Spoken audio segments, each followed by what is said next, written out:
صبح سویرے جب جاوید اپنے کام پر جانے لگا تو اس کی بیوی صدف اس سے الجھ گئی اور پھر دونوں میں لڑائی جھگڑا شروع ہو گیا۔ شادی کے چند عرصے کے بعد جب دونوں میں لڑائی جھگڑے کا سلسلہ شروع ہوا تو پھر شاید ہی کوئی ایسا دن گزرا ہو جب دونوں ایک دوسرے سے نہ لڑے ہوں۔ یا تو روزانہ صبح آپس میں بحث ہوتی یا تو روزانہ رات کو دونوں جم کر ایک دوسرے سے جھگڑا کرتے تھے۔ اس دن صدف نے غصے میں کہا کہ ٹھیک ہے، تم کام پر جاؤ تو صحیح، میں تمہارا گھر ہمیشہ کے لیے چھوڑ کر جا رہی ہوں۔ میں روز روز کے جھگڑوں سے تنگ آ چکی ہوں۔ آج کے بعد میں تمہارے گھر پھر پلٹ کر کبھی آنے والی نہیں ہوں اور بہت جلد میں تم سے طلاق لے لوں گی تاکہ تم بھی اطمینان کے ساتھ زندگی گزار سکو اور میں بھی اپنی مرضی اور آزادی کے ساتھ اپنی زندگی کو اپنے ماں باپ کے ساتھ گزار سکوں۔ جاوید نے جب اپنی بیوی کی زبان سے یہ جلی کٹی باتیں سنی تو وہ بھی غصے میں کہنے لگا، تمہیں طلاق لینے کا بہت شوق ہے تو ٹھیک ہے، میں بہت جلد تمہارا یہ شوق بھی پورا کر دوں گا، اور جب میں کام پر سے واپس پلٹ کر آؤں تو مجھے اپنی شکل مت دکھانا، میرا گھر خالی کر دینا۔ یہ کہہ کر جاوید غصے میں اپنے کام پر چلا گیا۔ صدف اپنے کمرے میں پلٹ کر آئی، اپنا فون اٹھایا اور اپنی والدہ کو فون کر کے کہا، امی، میں روز روز کے جھگڑوں سے تنگ آ چکی ہوں، میں ایک جاہل آدمی کے ساتھ اپنی زندگی نہیں گزار سکتی ہوں، اب میں اس کا گھر چھوڑ کر ہمیشہ کے لیے آپ کے پاس واپس آ رہی ہوں، اب ایک دن بھی میں اس آدمی کے ساتھ نہیں رہ سکتی۔ جب صدف کی ماں نے یہ سنا تو کہنے لگی، صدف، ہوش میں آؤ، بے وقوفوں جیسی باتیں مت کرو، جلد بازی میں غلط فیصلہ مت کرنا۔ صدف، یاد رکھو، اگر تم جاوید کے ساتھ یہاں آؤ گی یا جاوید کی اجازت لے کر آؤ گی تو میرے گھر کے دروازے 24 گھنٹے تم دونوں کے لیے کھلے ہیں، لیکن اگر اس طرح سے تم لڑ جھگڑ کر آؤ گی تو میں تمہیں اپنے گھر میں داخل تک نہیں ہونے دوں گی۔ اگر تم شوہر سے لڑ کر میرے گھر آؤ گی تو یاد رکھنا، میرے گھر کا دروازہ ہمیشہ کے لیے تمہاری خاطر بند ہے۔ جب صدف نے یہ سنا تو وہ رونے لگی۔ اس پر صدف کی والدہ کہتی ہیں، اپنی بڑی بہن کو دیکھو، کس طرح سے اس نے اپنے ہاتھوں سے اپنی زندگی کو برباد کر لیا، وہ بھی تمہاری طرح روزانہ اپنے شوہر سے لڑتی جھگڑتی رہتی تھی اور آخرکار لڑ کر وہ یہاں آ کر بیٹھ گئی۔ 2 مہینے کے بعد طلاق کا تقاضا کیا، اس کے شوہر نے طلاق دے دی، اب یہاں 5 سال سے بیٹھی ہوئی ہے۔ کم سے کم اپنی بہن کی برباد زندگی کو دیکھ کر کچھ تو سبق حاصل کرو۔ جاوید کوئی برا آدمی تو نہیں ہے، تمہیں گالیاں تو نہیں دیتا، تم پر ہاتھ تو نہیں اٹھاتا، شراب تو نہیں پیتا، ناجائز تعلقات تو کہیں قائم کر نہیں رکھے، وہ کم سے کم کوئی ایسا کام تو نہیں کرتا جو شریعت کے خلاف ہو۔ کیا وہ تم سے محبت نہیں کرتا؟ کیا وہ تمہارے حقوق ادا نہیں کرتا؟ تم چھوٹی چھوٹی باتوں پر اپنے شوہر سے الجھتی کیوں ہو؟ یاد رکھو، اب تمہاری جنت شوہر کی خدمت اور اس کی رضا میں ہے۔ اگر تم اس کو چھوڑ کر لڑ جھگڑ کر یہاں آؤ گی تو میں تمہیں اپنے گھر کی دہلیز تک پار نہیں کرنے دوں گی۔ اب صدف، تمہیں کیا کرنا ہے، زندگی تمہاری ہے، فیصلہ خود کر لو۔ یہ کہہ کر ماں نے کال کٹ کر دیا۔ اب صدف نے جب یہ دیکھا کہ میری ماں نے ہمیشہ کے لیے مائکے کا دروازہ میری خاطر بند کر دیا تو زاروں قطار روتی رہی۔ روتے روتے اس کی آنکھ لگ گئی۔ کچھ دیر کے بعد وہ اٹھی۔ اٹھنے کے بعد اس نے وضو کیا، اس کے بعد مصلی بچھایا، پھر نماز ادا کی۔ نماز سے فارغ ہونے کے بعد صدف مصلی پر تسبیح لے کر بیٹھی رہی، اللہ کا ذکر کرتی رہی، ساتھ ہی غور و فکر بھی کرتی رہی۔ ماں نے واقعی صحیح تو کہا، جاوید کوئی اتنا برا آدمی تو نہیں ہے۔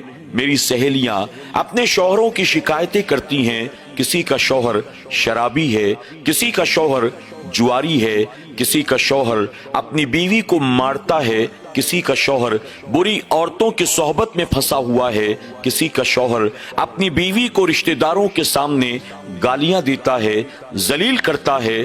کم سے کم میری سہیلیوں کے شوہروں کے مقابلے جاوید بہت اچھا آدمی ہے، مجھ سے محبت بھی کرتا ہے، میرا خیال بھی رکھتا ہے، میری تمام ضروریات کو بھی پورا کرتا ہے، گھر میں کسی چیز کی کمی نہیں ہے، میں اچھا پہنتی ہوں، اچھا کھاتی ہوں، وہ مجھے گھماتا پھراتا بھی ہے، مجھے گھر خرچ کے علاوہ جیب خرچ بھی دیتا ہے۔ یہ خامخواہ میں اس سے الجھتی رہتی ہوں، لڑتی جھگڑتی رہتی ہوں۔ اب صدف کو کچھ غور و فکر کرنے کے بعد اس بات کا احساس ہوا